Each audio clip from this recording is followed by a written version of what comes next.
Hi, this is Brent of the band Ramona Falls. Our second album, Prophet, is out now.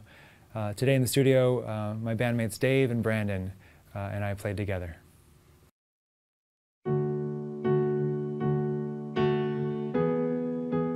Choosing to make Ramona Falls my main focus is incredibly nerve-wracking and scary.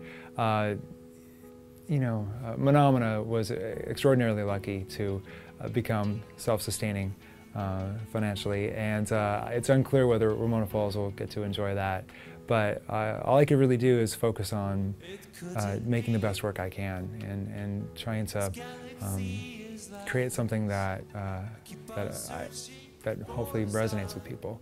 Yeah, I was in a band called Ramona for 10 years, and we had 4.5 albums together, and it was a really wonderful experience, and it was kind of time for new adventures. And so yeah, here it is. I've been doing some producing on the side a little bit, but I've kind of whittled that down now. I'm focusing on the Ramona Falls thing right now.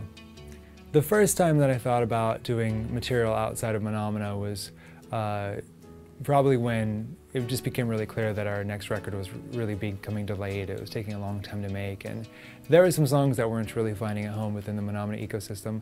And yeah, that's how Ramona Falls got started. But I've always been kind of interested in other things for fun. I mean, me and Danny did a concert of PJ Harvey covers really early on in Ramona's trajectory.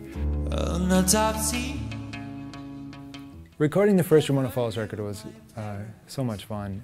It gave me the opportunity to ask a whole bunch of friends and people that I really respect, musicians I respect, if they would spare a couple hours of their time and work on the project with me. And in almost all the cases, it involved going over to their house or their practice space and just setting up a couple mics, and I would often record them jamming along to kind of the skeleton of the song, and I would record their first take. So they hadn't even heard the song before. They had no idea what key it was in. They had no idea what the tempo was. And I was asking them to just like fumble, play along and learn it while I was recording them. And what I found is that often in that process, some really cool ideas kind of like ended up happening.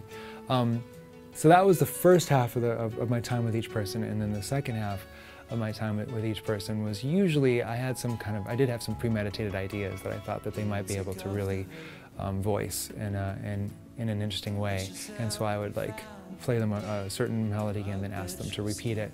So it was a mixture of the completely unpredictable and the completely unplanned, along with some stuff that had some forethought to it.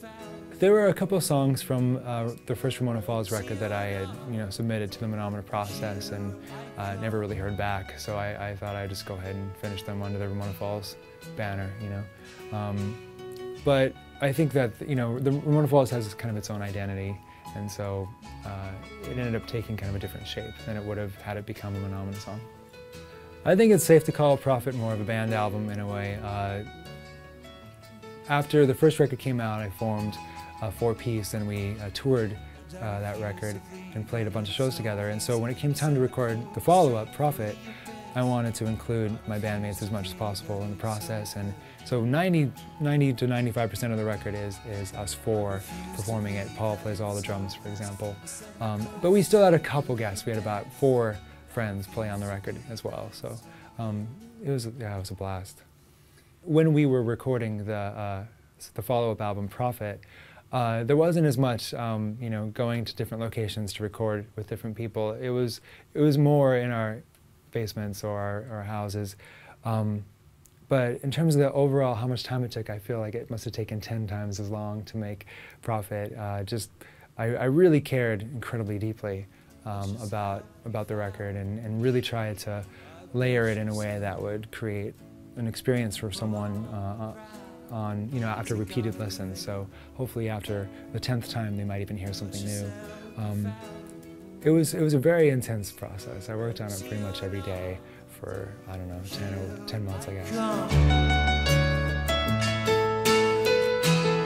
When we were recording Prophet, we ended up finishing, I think, 13 songs, 11 of which are on the actual record itself, and 2 of which are going to be available as B-sides.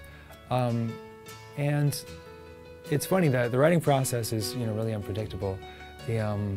There was one song, Spore actually, where we were going in one direction with it, and I really believed in the song. I thought it was a really had a lot of promise, but it just really wasn't resonating. So I kind of ended up scrapping the whole direction of that song and kind of refashioning it kind of from the ashes.